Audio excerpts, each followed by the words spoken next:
সাধুগুরু মহাজন যারা হয়েছিল শ্রেষ্ঠ এক একজন, কথাগুলো মন দিয়ে শোনো।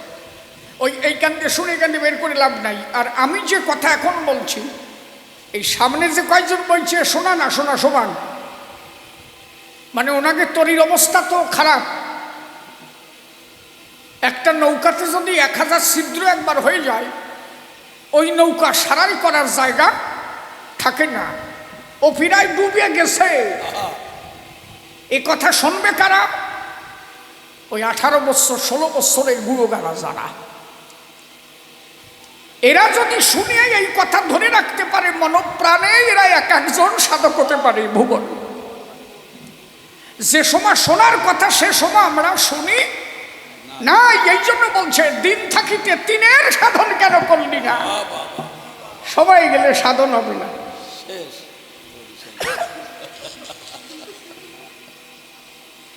বায়ুমেইরা ডাইনে পিঙ্গলা মধ্যে সুষমা নদী, 3 নদী সঙ্গমে স্নান করে যদি, গঙ্গা যমুনা ভাগীরথী যে আমরা জানি বলি, তাই সুষমা নারী দিয়ে পিতৃসত্তা যায়। এই নারীর সাধনা যদি কারো দ্বারা হয়, পিতৃধন যদি দেহ ঘরে কেউ ধরে রাখতে পারে, দেহ তরি উজান দিকে মানে, তখন তার প্রেমের যোগান দেয় পিতৃসত্তারে।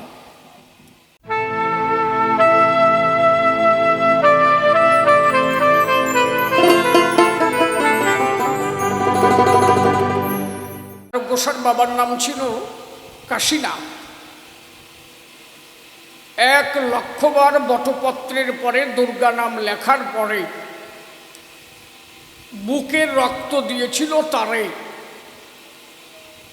বহু সাধনার জোরে তার গোসাই এসেছিল এই সংসারে।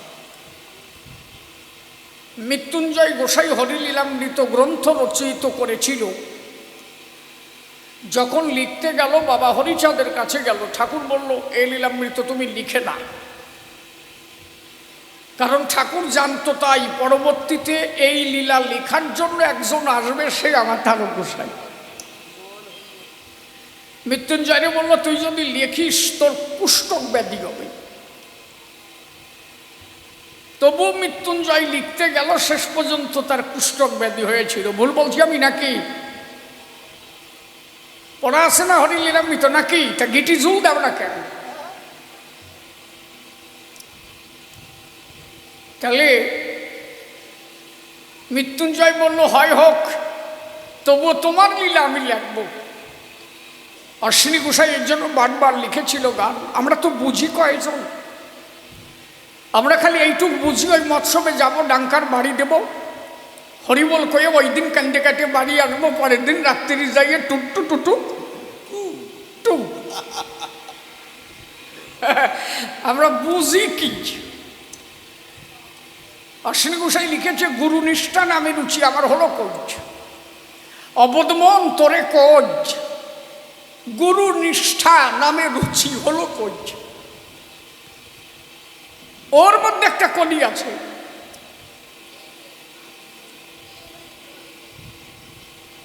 যদি নিষ্কাম পথ কেউ ধরতে পারে সেই সব কিছুতে সামর্থ্য হয়। হবির এমন সর্বযোজ। নিষ্কাম পথ্য করো বিধান, তবে করো ঔষধি পান, কাম পথ্য স্পর্শিলে প্রাণ অবশ্য হবে পতন। সাধুগুরু মহাজন যারা হয়েছিল শ্রেষ্ঠ এক একজন, কথাগুলো মন দিয়ে শোনো। এই কান দিয়ে শুনে কান দিয়ে বের করে লাভ নাই। আর আমি যে কথা এখন বলছি, এই সামনে যে কয়েকজন বলছে শোনা না শোনা সমান, মানে ওনাকে তরির অবস্থা তো খারাপ। একটা নৌকাতে যদি 1000 ছিদ্র একবার হয়ে যায়, ওই নৌকা সারাই করার জায়গা থাকে না, ও ফিরায় ডুবে গেছে। এ কথা শুনবে কারা? ওই 18 বছর 16 বছরের বুড়ো গাড়া যারা, এরা যদি শুনে এই কথা ধরে রাখতে পারে মনপ্রাণে, এরা এক একজন সাধক হতে পারে ভুবন। যে সময় শোনার কথা সে সময় আমরা শুনি না, এই জন্য বলছে দিন থাকিতে তিনের সাধন কেন করলি না? সবাই গেলে সাধন হবে না।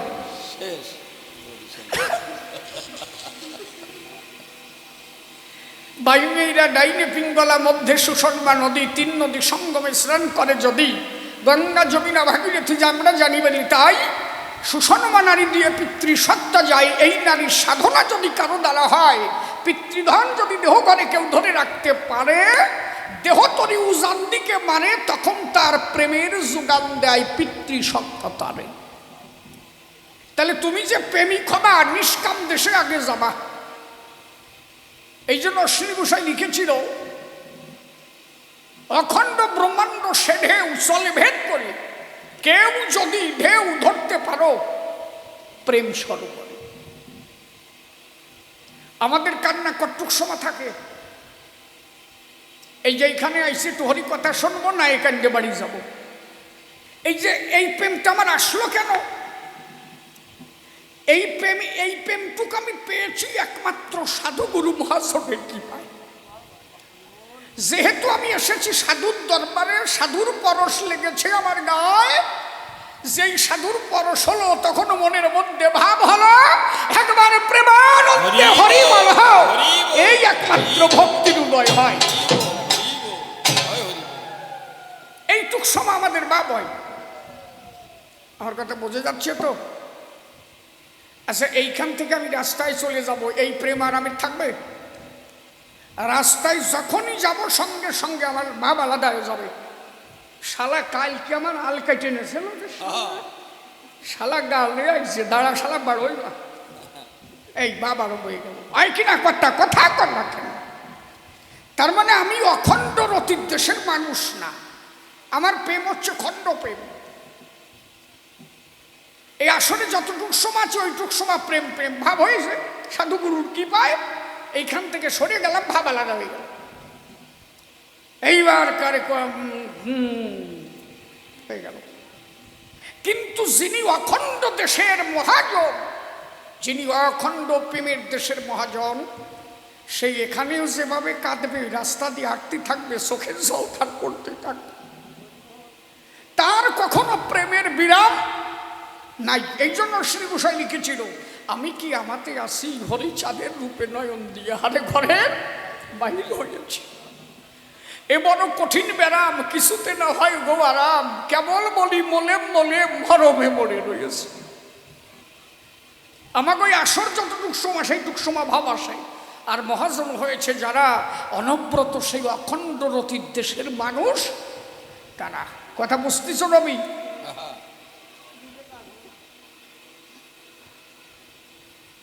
তাহলে আমারে দিয়েছে সেই তারকের ভূমিকায়, যিনি অখণ্ড প্রেমের রতির মানুষ। সেই ভূমিকা আমার দ্বারা হয়।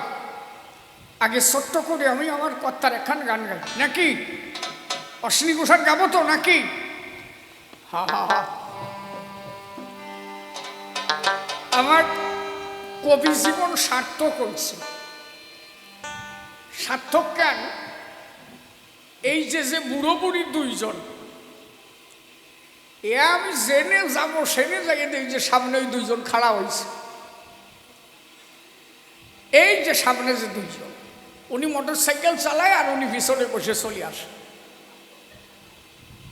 আমি দুপুরবেলা ওই যে ফাঁকা রোডটা, ওই রোডটা কি, ওই জায়গার নাম কি, কি নাম? ওই যে বাজারটা, দুইজন দেখি যে ভালোই আসতেছে। পাশে আমার বেবি ছিল, তারে বললাম যে ওই দেখো শ্রোতা, ওই যে দুইজন যাচ্ছে। তা আমি তো জানি কেউ না কেউ ওই দুইজন যাবে। এত ভালোবাসে আমার গান, মনে তাদের এত টান, খবর পাবে যখন সেই আসরে গিয়ে ওনারা করে বসবেন। আমি ঠাকুরের কাছে প্রার্থনা করি তাই, অনেদের তো দিন আর বেশি নাই, চলে যার দিন তো ফিরে এলো। ওই যে এক জোড়া পাখি ছিল, গারস্থ ধর্মই তাই, স্বামী স্ত্রী দুইজন মিলে যারা হরি ঠাকুর গুণ গান গায়, শুনে বেড়ায়, গৃহেতে থেকে যার হয় ভাবোদয়, সেই সে পরম সাধু জানিও নিশ্চয়। ওই দুইজন মানুষের দেখলে বোঝা যায়। মোটর সাইকেল চালাচ্ছে, বুড়ো হয়ে গেছে, বুড়ি পাশে বসে রয়েছে। এ কি বই রেখে কি মতো নাকি, যার একজনের বিধবা নিয়ে কুরুত মারিয়ে বেড়াচ্ছে? হ্যাঁ, কথা বুঝো। স্বামী স্ত্রী দুইজন আনন্দ হইয়া মগন, হরিনাম করতে শ্রবণ, যেখানে হরি কীর্তন সেখানে করে দুইজন গমন। এর থেকে ভালো কিছু আর হয়? এই জন্য শ্রীহরির কাছে প্রার্থনা জানাই, শ্রীহরি তুমি কথা নিও, ইন্দ্র যেদিন তোমার দরবারে যাবে তোমার ওই রাতুল চরণে আশ্রয় দিও। জয় জয় শান্তি হরি প্রেমানন্দে হরি হরি বল, হরি হরি হরি বল।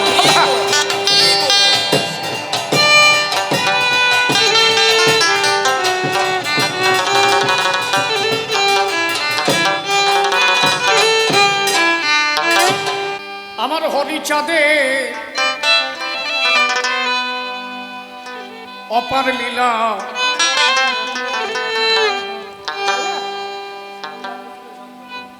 ও লীলা বুঝবে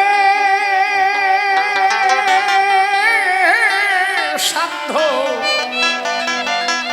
সাধ্যকা। আচ্ছা হরি চাঁদের অপার লীলা, বুঝবে সাধ্য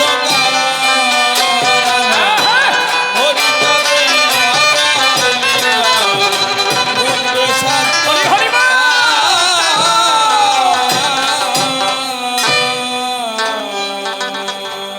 অলয়ে নিজ নারী ব্রহ্মচারী, অলয়ে নিজ নারী হরিমাল উলুধ্বনি উলুধ্বনি হরিমাল। অলয়ে নিজ নারী, লয়ে নিজ নারী ব্রহ্মচারী, হরে ঘুচাইতে ব্যভিচার লীলা। এইটা কমায় দিই নাকি বাবা, কমে গেল কেন?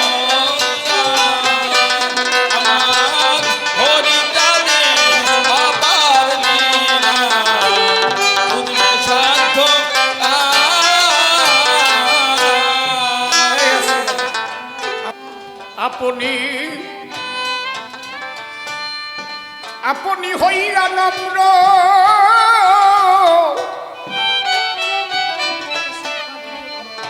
ওরে জীবকে শিক্ষা দিতে ধর্ম পূর্ণ হলে নবতা।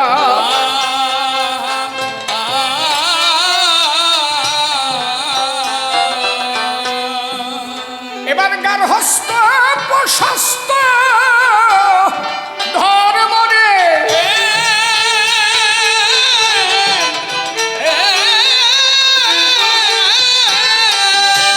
এবার গার্হস্থ প্রশস্ত ধর্ম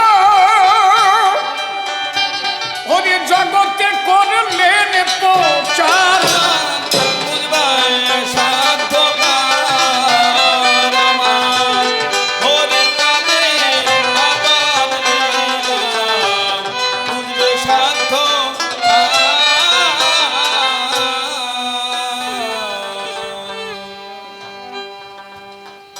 হইয়া সংসারী মায়া মুক্ত হইয়া হরি, লয়ে সে নিজ নারী সত্য রক্ষা করি। আরো আসতে বাজে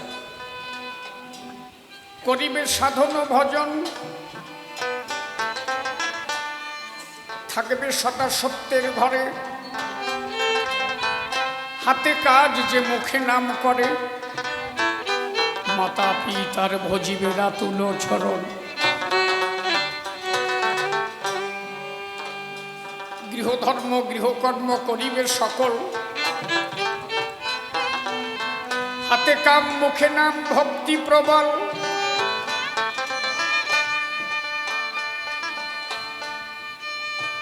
মনে রেখো তাই গৃহধর্মের পরে শ্রেষ্ঠ ধর্ম জগতে আর কিছু নাই।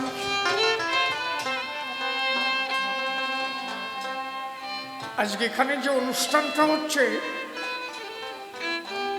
এটা একমাত্র গৃহীদের টাকায়।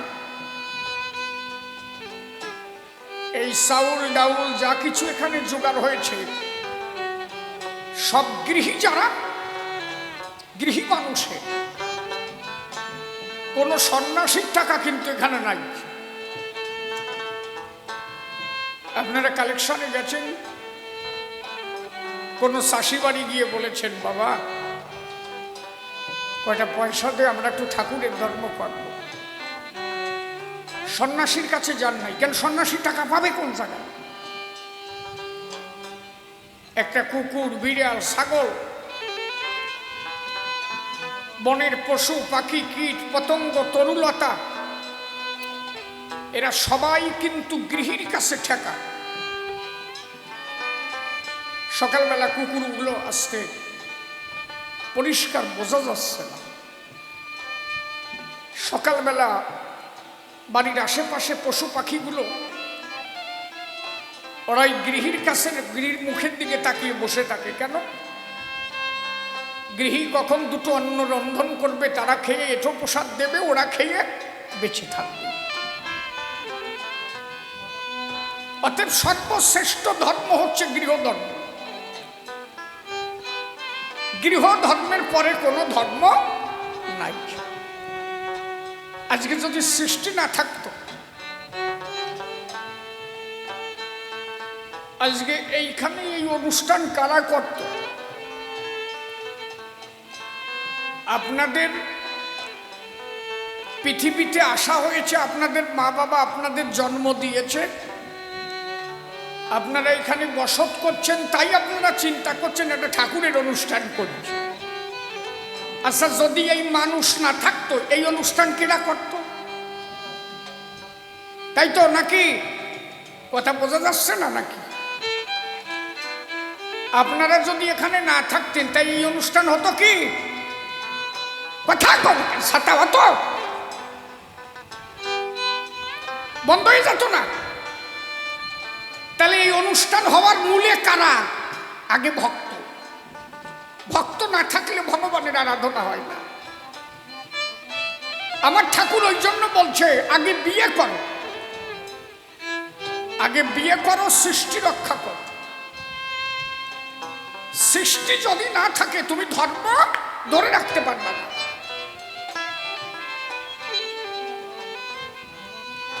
আগে সৃষ্টিকে তৈরি করো। সন্তান জন্মাও, ছেলে জন্মাও, মেয়ে জন্মাও, কিন্তু মনে রেখো, যাকে জন্মাবা তারা যেন সুশিক্ষায় শিক্ষিত হয়, তারা যেন মানুষের মতো মানুষ হয়। এই নাট মন্দিরটা করতে কম টাকা খরচা হয়েছে নাকি? তোমাকে কি সরকারি টাকা নাকি? নাকি এমনি সবাই দিয়ে টিয়ে বানাইছো নাকি? তাই তো সাথে আমার অত খবর নিয়ে দরকার কি? যে যারাই দেশে, সে তো সংসারিক টাকা, গৃহীর টাকা। তাহলে গৃহ একমাত্র পবিত্র ধর্ম হচ্ছে গৃহ ধর্ম। আজকে আমার বাবা যদি আমারে না জন্মাতো, এই জায়গা কেনা গান গাতো কি? বুড়িমা কি কর? তোমারে যদি তোমার মা বাবা না আনতো, এনে বসে গিটি চুলকি না দিত। আমার মা বাবা যদি ভাবতো আমরা সন্ন্যাসী হয়ে যাই, বিয়ে দিয়ে দরকার নাই, পোড়া কপালিয়ে শিশির পানিতে আসতো কি? তাই কিনা? এই জন্য আগে বিয়ে করো, ধর্ম রক্ষা করো, সৃষ্টি করো। এই জন্য হরিচাঁদ ঠাকুরের আমলে যত ভক্ত সব বিবাহিত। তারক গোসাই বিয়ে করেছে, গোলক পাগল বিয়ে করেছে, হীরামন বিয়ে করেছে, মৃত্যুঞ্জয় বিয়ে করেছে, দশরথ বিয়ে করেছে। আরে বৈরাগীর মধ্যে বিয়ে টিয়ে নাই, আর একজনের বিধবা নিয়ে কুরুত কল বাড়ি বেড়াচ্ছে কি রে ভাই? ওরা ধর্মের বোঝে কি? সঞ্জিত কথা কোষ হুহা দিস থাকা। তুমি পরের বউ নিয়ে এসব না করে বিয়ে করে একটা সল জন্মাও। ওই সলটা যদি ভালো আইএস হয়, আইপিএস হয়, তার জন্য সমাজের কল্যাণ হবে। তো এই গ্রামে একটা ছেলে যদি মাস্টার হয়, তার জন্য গ্রামে সুনাম হবে না কি? আবার মানুষ হলিও কয় যে শালা ওই গ্রামে একটা আছে রে, শালার অজাত।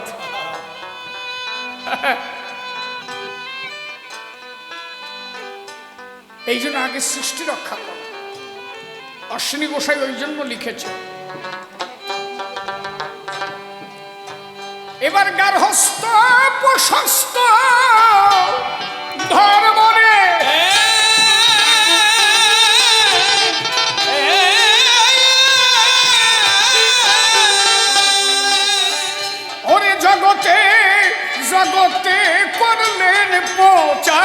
লীলা বুঝবে সাধ্য কার। আমার হরি সাধে আবার নিলাম বুঝবে সাধ্য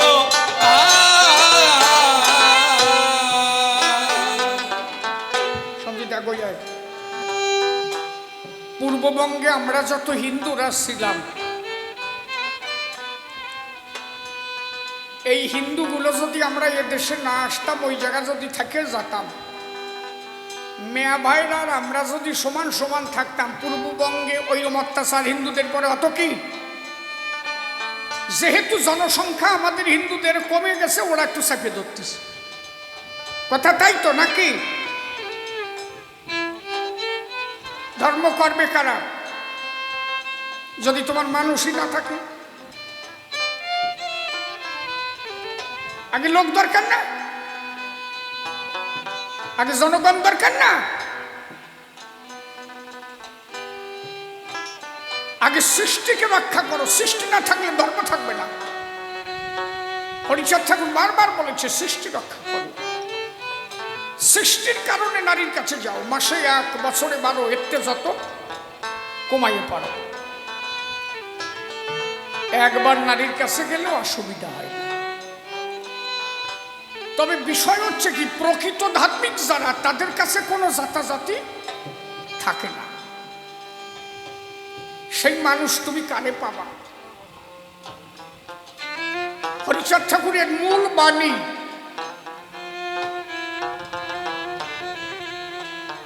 জীবে দয়া নামে রুচি, মানুষেতে নিষ্ঠা। ইহা ছাড়া আর যত সব ক্রিয়া ভ্রষ্ট, আর যে কাজকর্ম করবে সব ভ্রষ্ট। তুমি জীবকে দয়া করো, নামে রুচি রাখো, মানুষেতে নিষ্ঠা রাখো। সে হিন্দু না, সে খ্রিস্টান না, সে মুসলমান, এই ভাবনা ভাবতে যেও না। তুমি খালি মাথায় রাখবা ও মানুষ, আর আমিও একজন মানুষ। এই যদি ভাবো যে ও মানুষ আমিও মানুষ, তাহলে তোমার সাথে আর কোনোদিন কোনো অশান্তি হতে পারে না। প্রকৃত ধার্মিকের দ্বারাই তাই। ভাবে কয়জন?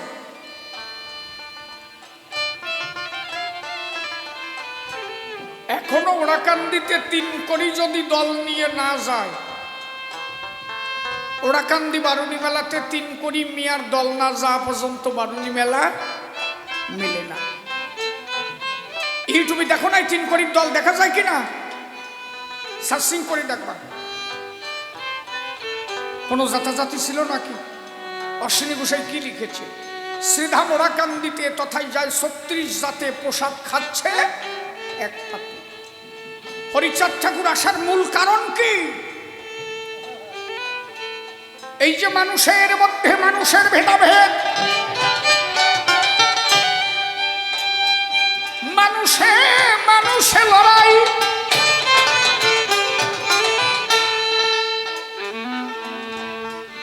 কোন মানুষের লড়াই হয়েছিল জানো? বর্ণবাদী যারা, ব্রাহ্মণ্যবাদের মানুষ যারা, ওরা কোনোদিন এই শিটুল কাস্ট মানুষদের মানুষ বলে ভাবে নাই। এরা যদি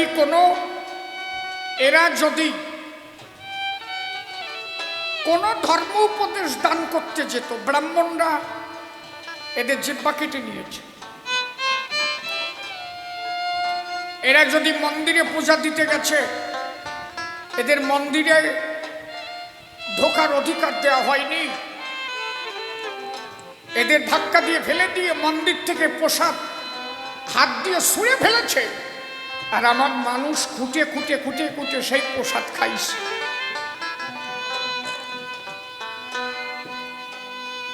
রামকান্ত বৈরাগী একজন বৈষ্ণব ছিল। যেহেতু নমশূদ্র কুলের মানুষ ছিল রামকান্ত যখন নদীর জলে স্নান করতে গেল, রামকান্তের কান ধরে নদীর থেকে তুলে দেওয়া হলো। রামকান্ত বলল, আমার দোষ কি? বললো, তোর দোষ কি তুই জানিস না? তুই চাড়ালের ছেলে, তুই নমশূদ্র। তুই এই নদীর জলে নামলে তাতে দলে জলে সোয়াশুই হয়ে যায়, আমাদের জাত চলে যাবে। হরিলীলামৃত এই জন্য সাক্ষ্য দিয়েছে কি, জীবে দয়া নামে রুচি মানুষেতে নিষ্ঠা, ইহা ছাড়া আর যত সব ক্রিয়া ভ্রষ্টা। এই সূক্ষ্ম সনাতন ধর্ম প্রচারিতে ওরা কান্দি অবতীর্ণ হরি জগৎ পিতে।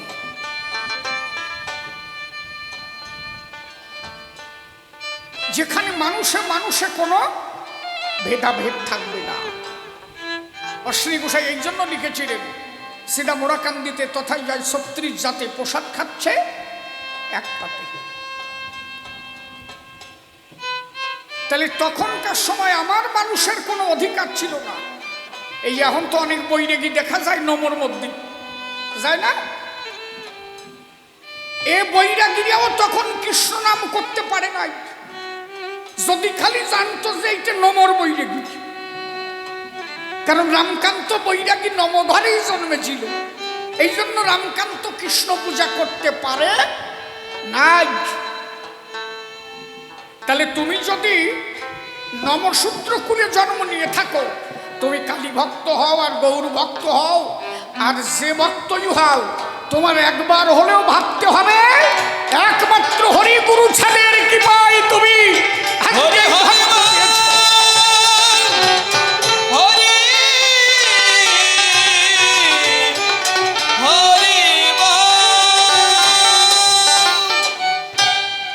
তুমি যে ধর্ম করার অধিকার পেয়েছো সেটা একমাত্র বাবা হরিচাঁদ এবং গুরুচাঁদের কৃপায়। আপনারা আসতে হরিলীলামৃত পড়ে দেখবেন, যেদিন দশরথের বাড়িতে বাবা হরিচাঁদ গিয়েছিল, নায়েবকে ২০ টাকা পর্যন্ত জরিমানা দেওয়া হয়েছিল খালি একটু হরিনাম করবে বলে। গোপাল সাধু দক্ষিণ দেশে নাম করতে গেল, সেখানে পাষণ্ডরা গোপাল সাধুরে গিরে ধরল, মারবে বলে। তার মানে কি, এই অনুন্নত সম্প্রদায়ের উপর একটা অত্যাচার চলত, যার কারণে হরিচাঁদ ঠাকুর এসেছিলেন। কেন? যখনই ধর্মের গ্লানি ঘটে, অধর্ম সারা দিয়ে ওঠে, ধর্ম সংস্থাপন করতে, সাধুদের পরিত্রাণ করতে, তখন ভগবান ছুটে আসে। যখন মানুষে মানুষে ভেদাভেদ, মানুষে মানুষে লড়াই, ধর্মে ত্রাহি ত্রাহি লাভ হয়েছিল, তখন ডেকেছিল, হে ভগবান তুমি জগতে আসো। মানুষের কান্নার ধ্বনি শুনে সেই জগৎ পিতা হরি ওরা কান্দি অবতীর্ণ হয়েছিল। হরি হরি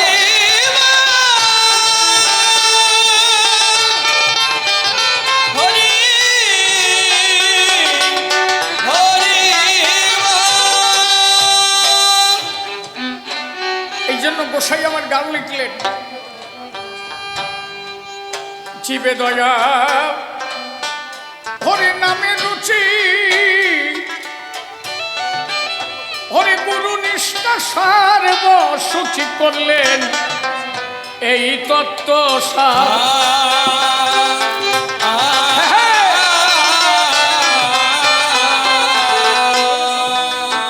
হয়ে সত্যবাদী জিতে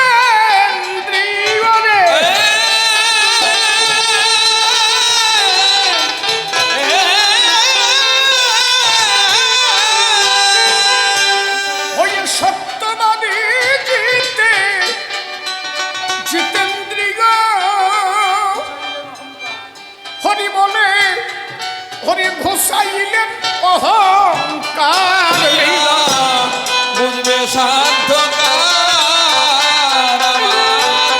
হরিচাঁদের আবার লীলা, বুঝবে সাধ্য।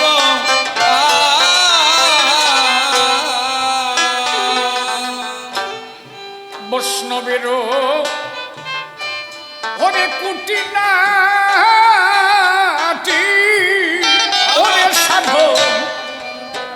সাধন ভজন মাটি, এতে কুল পাবা না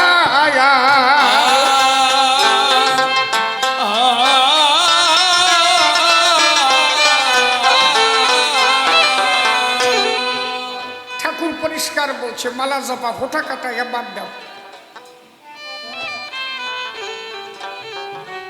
লীলামিতে লেখা আছে কিনা, কথা ভুল করছি না কেন? এই যে আমরা মালাটা জপি, তো আগের থেকে আমাকে কেউ ভুল বুঝবেন না, বিষয়টাকে নিজে অনুধাবন করবেন।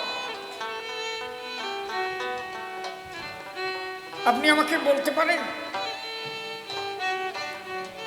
কতবার গুনিয়ে গুনিয়ে নাম করলে কৃষ্ণ পাওয়া যাবে? আপনি আমার বলে দেন তো, যে আপনি 3 কোটি বার নাম করেন ভগবান পাবেন। এখনই এইখানেই বসে যাব, ঝোলা নিয়ে এখানে বসে যাব, বাড়ি যাব না, তাই তো? খালি আমি বসবো না, সব কয়জন বসবেন? তার মানে গুনিয়ে গাইছে কোনোদিন ভগবান পাওয়া যায় না। ঈশ্বর পাওয়া যায় কিসের দ্বারা? ঈশ্বরকে লাভ করা যায় তার মনের দ্বারা। এই যে মালা টিপাটা খারাপ কেন? ওই যে ওই মা মালা নিয়ে বসে রয়েছে, মনে হয় খারাপ করছে না, মা চুপ করে বসে শোনো ব্যাপারটা কি। মালা জপাটা কি? এই মালা জপতে জপতে অভ্যাস যোগ তৈরি হয়। মালা জপা খারাপ আমি তা করছি না, কথাটা বোঝো। হাসিয়া পড়ো ক্যান্সারটা। মালা আছে, মালা জপিতে জপিতে একটা অভ্যাস যোগ তৈরি হয়। যেমন আপনি প্রত্যেক দিন টিউবওয়েলে যান, আপনার বাড়ির টিউবওয়েল, প্রত্যেক দিন আপনি স্নান করতে যান, হঠাৎ করে টিউবওয়েলের নাটটা ভেঙে গেছে। বউটা কইছে আজকে কিন্তু স্নান করতে যাইয়ে না, দাঁত ভেঙে শীতে পড়বানি, সে নাটের সাথে ভেঙে গেছে। আর ওই লোকের প্রত্যেক দিন যাওয়া অভ্যাস 12টার সময়। সকালবেলা বৌদি কইছো ছাতা মনে নাই, অভ্যাস হয়ে গেছে তো। ওই কলে যাইয়া টিউবওয়েল সাপ দিয়ে দাঁত ভেঙে শীতে পড়ে গেছে। সেই ভেঙে পড়ে গেছে, বউটা ডাক দিয়েছে। বউটা কইছে কয়বার কইছিলাম আইসে না, কয়ে তুই বললি কি হয়, ওই আসতে আসতে অভ্যাস হয়ে গেছে। এই মালা জপাটা হচ্ছে অভ্যাস। অভ্যাসে কি হবে? ওই মালা টিপে কিচ্ছু হয় না, দিনভরে টিপেও কিচ্ছু হবে না। ওই টিপা মানে নাম করা, একবার টেপে আর মুখ দিয়ে নাম করে। তার মানে কি? যাতে অনবরত আমার ভিতরে নাম চলতে থাকে। আচ্ছা, তাহলে মালাটা না টিপি আমি যদি বিড়ি বাঁধি, এই বিড়ি বাঁধবো, পেছে পেছে টাকা পাবো, 20 পয়সা 30 পয়সা পাবো, এই দিয়ে সলমাইয়ে ভরাবো, আর মুখ দিয়ে হরিবোল কব, হরিবোল হরিবোল হরিবোল হরিবোল। শালা পেছে পেছে টাকাও আসতেছে আর হরিনামও আসছে, কোনটা ভালো? একটা ছেলেকে যদি তুমি সুশিক্ষায় শিক্ষিত করতে যাও, এখন কত টাকা লাগবে? এখনকার সময় মাসে 5,000-এর নিচে নামানি যাবে? ওই মালা টিপলি কি আর ওইটা স্কুলে আমার কাটবে? তাহলে আমার এই মালাটা মানে তো অভ্যাস যোগ ছাড়া আর কিছু না। তাহলে আমার ঠাকুর বলছে কি, হাতে কাজ কর আর মুখে নাম কর। হাতের কাজের দ্বারা টাকা আসবে, তাই দিয়ে সলমাইয়া ভরাবি, আর মুখের নামের দ্বারা একদিন তুই আমার চরণ প্রাপ্ত হোক। এর চেয়ে ভালো কথা আর কিছু আছে নাকি? আমার বেতাল কইছে নাকি? মা বিষয়টা বোঝো, খালি দোষ খুঁজে না যে সরকার কি কয়ে গেল। মালা জপে কিছু হয় না, মালা টিপে কিছু হয় না, ওটা অভ্যাস। মূল হচ্ছে নাম। তাহলে আমি যে কোনো কাজ করে যদি নাম করতে পারি, আমি কোদাল নিয়ে মাঠে যাব বা কাশি নিয়ে মাঠে গিয়ে দূরে পাট গাছ কাটলাম, তাতে আমার পাটের বাসটা বড় হয়ে গেল, সামনে পাট জল আসলি জলে দিতে হবে, ওই পাট বাইসিয়ে আনতে হবে। তাহলে একা একা কাজ করতেছি পাট খেতে, আমি তো একাই আছি, মুখটা তো আমার বসেই আছে, হাতে কাজ হচ্ছে আর মুখে নাম করো হরি বল হরি বল হরি বল। হাতও বান্দা মুখও বান্দা, পয়সাটা আসবে না কয়েকদিন, না খাইয়ে সিটে পড়ে থাকতে হবে। এই জন্য আমার ঠাকুর বলেছে হাতে কাজ করো, মুখে নাম করো। তুমি নামের দ্বারা আমাকে পাবে, আর হাতে কর্মের দ্বারা তোমার ছেলে মেয়েকে সুশিক্ষায় শিক্ষিত করতে পারবে। একটা মা যদি বিড়ি বান্ধে দিন বড়িয়ে না হলেও 300-400 টাকা এখন পায়, বর্তমান যা যুগ। কি মা হাজার কত এখন 2000 টাকা নাকি 200 টাকা? তা 200 টাকা যদি 1000 হয়, 2000 বিড়ি বানলে 400 টাকা। আজকে এখানে যদি টাকা না থাকতো এই অনুষ্ঠান হয়তো? শিশিরে যদি এইটা না দিতে শিশিরে আসতো নাকি? অত সোজা নাকি? হ্যাঁ, তাহলে অনুষ্ঠান করার মূলে আর্থিক একটা বিষয় আছে কিনা? দল আসার আগে বাজেট হয়, খাতি দেবা নাকি? ডালি মুগির ডাল আসবে না মটর ডাল আসবে? খালি কয়ে নে যে মাতাম দিয়েছ নিজে খাতি দেবো না, ওই রাস্তা দিয়ে যাবে আর কয়ে যাবে শালের সামনের বার যাইস কেন? কোন শালা আসে তোকে তারা খালি গ্যাট খায় ছাড়িয়ে দিছিস। তাহলে প্রত্যেকটা কাজের মধ্যে আগে অর্থের দরকার। এই অর্থটাকে যদি তুমি অনর্থ ভাবো হবে না। অর্থকে পরমার্থ ভাবতে হবে। গুরুচাঁদ ঠাকুর বারবার বলেছে, লক্ষ্মী যেখানে থাকে নারায়ণ সেই জায়গায়। টাকা পয়সা আসছে লক্ষ্মী, ঘরে যদি লক্ষ্মী আসে নারায়ণ থাকবে, আর পয়সা যদি না থাকে ঘরে খালি অলক্ষ্মীতে বাসা বাঁধবে। ক্যানজাল বাড়তি থাকবে দুইজনের মধ্যে। বউটা ডাক দিয়ে কবে যে শস্যের তেলানো নাই, ও কবে জানবো কোন দিয়ে টা নাই।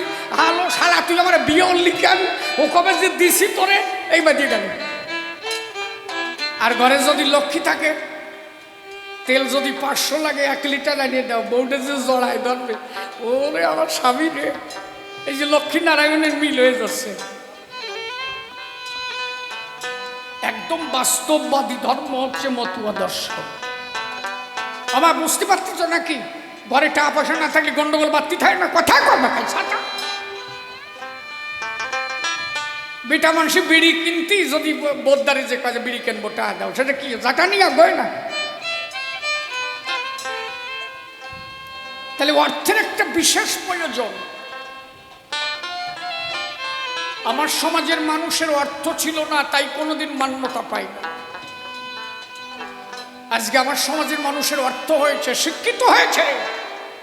আজকে আমার সমাজের মানুষ এমএলএ, আজকে আমার মানুষ এমপি, আজকে আমার মানুষের জন্য ঠাকুর বাড়ি ওড়াকান্দিতে প্রধানমন্ত্রী এসে বলে জয় হরিচাঁদ জয় গুরুচাঁদ।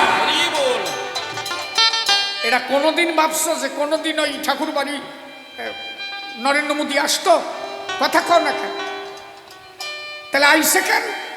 আমার মানুষ যোগ্য হয়েছে, তাই আজকে তারা আসতে বাধ্য। আগে আসে নাই কেন? আগে আমাকে গুলো জাল পাইতে মাছ ধরে খেয়ে বেড়াইছে। শিক্ষিত ছিল নাকি?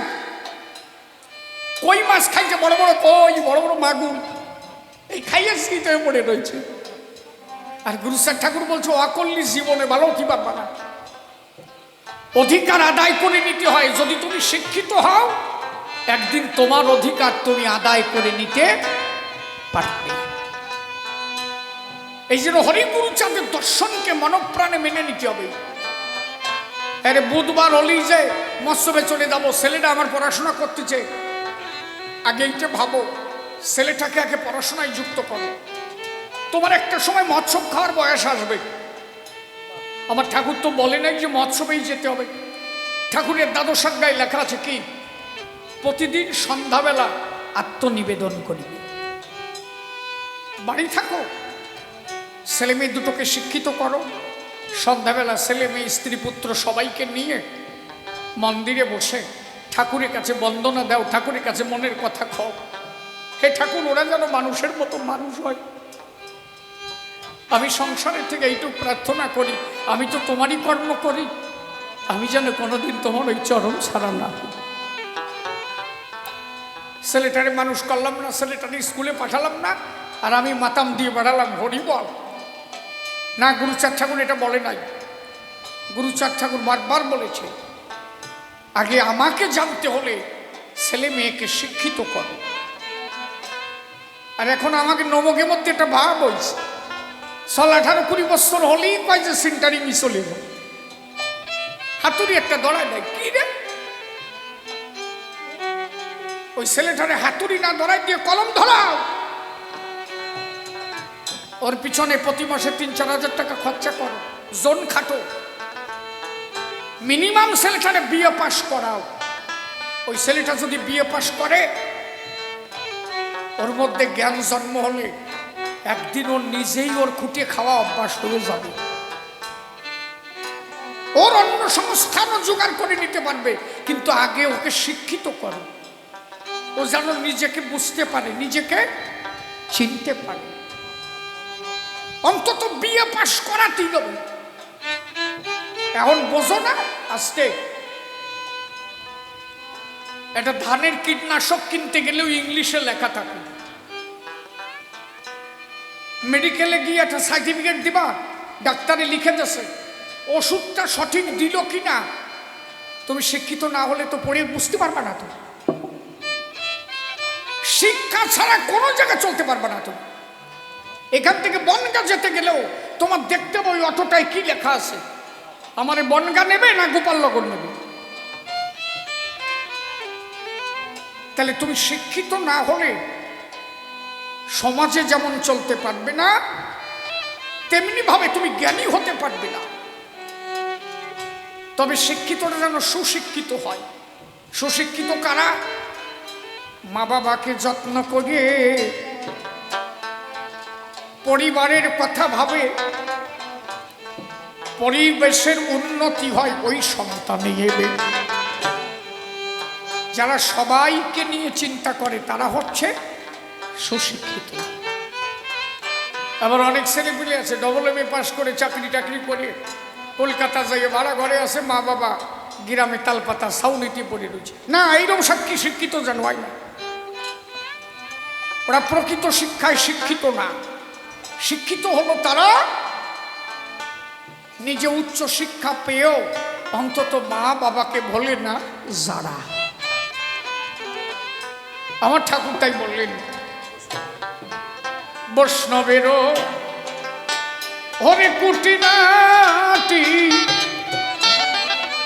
সাধন ভজন ময়লা মাটিয়েতে কুল পাবে না আর।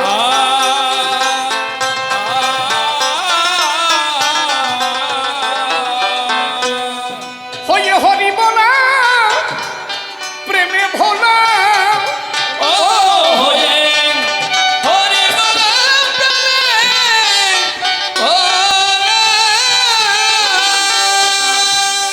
হরি বলে হরির নামটি কারো লীলা বুঝবে শান্ত কার আমার, হরি জানে আবার লীলা বুঝবে শান্ত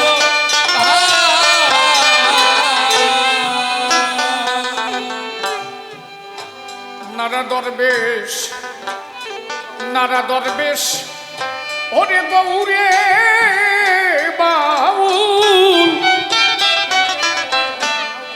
ওরে তেজে প্রভু হলেন আউল অটল নিষ্ঠা ব্যবহার।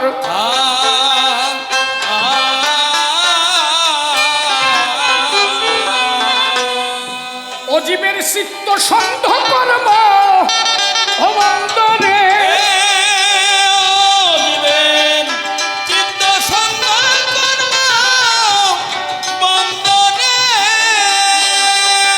অজীবের চিত্ত সন্ধ কর্ম বন্ধনে, হরি বলে বসাইলেন অন্ধকার। লীলা বুঝবে শান্ত কার আমার, হরি জানে আবার লীলা বুঝবে শান্ত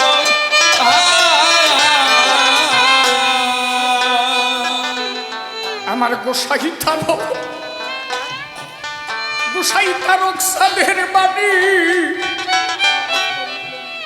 সহস্তে লিখিলেন তিনি,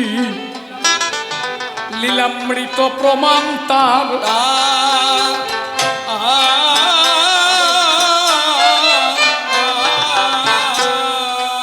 এবার অশ্বিনীত